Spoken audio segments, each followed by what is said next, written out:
What we call clearance and consolidation operation is like this, what they were doing.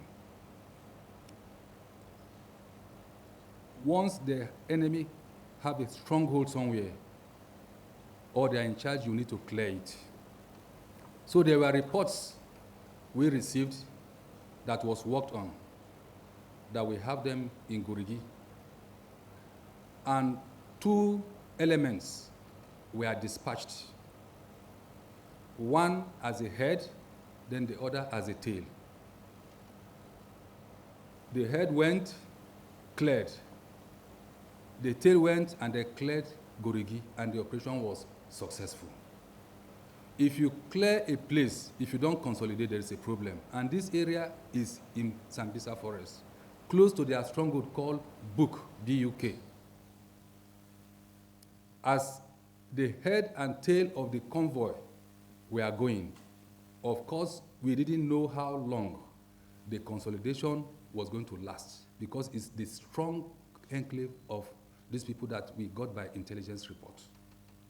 So we needed to go with reinforcements of artillery from the land component, which will do the bombardment of whatever we have in the nooks and crannies of that area. So we now, for those who are conversant with the military, the echelon that was coming behind was the supply echelon, with ammunition and then with fuel, petrol, and all the other things that we need to ensure that the people who are going to consolidate to clear the forest have enough supplies that should last for as long as up to 2 weeks or 1 week. However,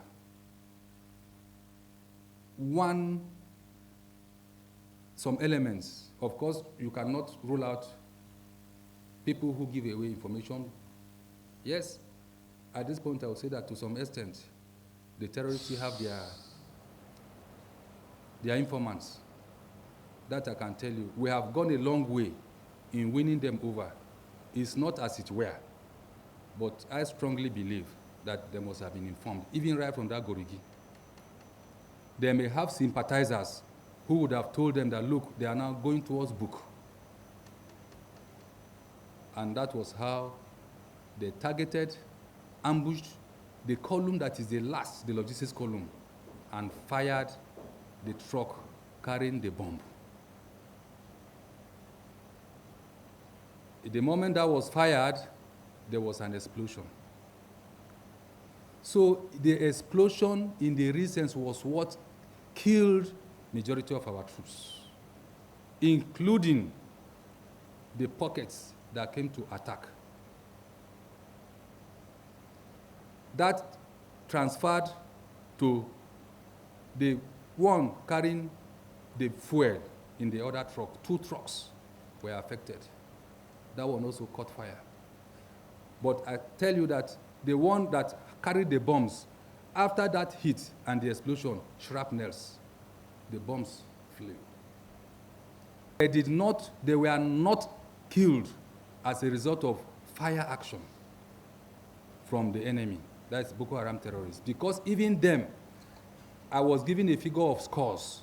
After the nav was scrambled and our aircrafts came, the footage is there. That was the story we reported without putting it together before giving you. That the nav was scrambled yesterday morning and they went. It was that close air support they went to give. All the Boko Harams there, I cannot give you the number. Because once the characteristics of air bombardment, that is why, you see, we shouldn't look down on air activities.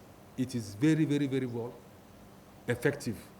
But the issue is that journalists are not always able to be given counts. Like if it is conventional one, you fire, I fire. You go and pick from the ground. And because we don't use a chemical weapon, we use the normal bullets.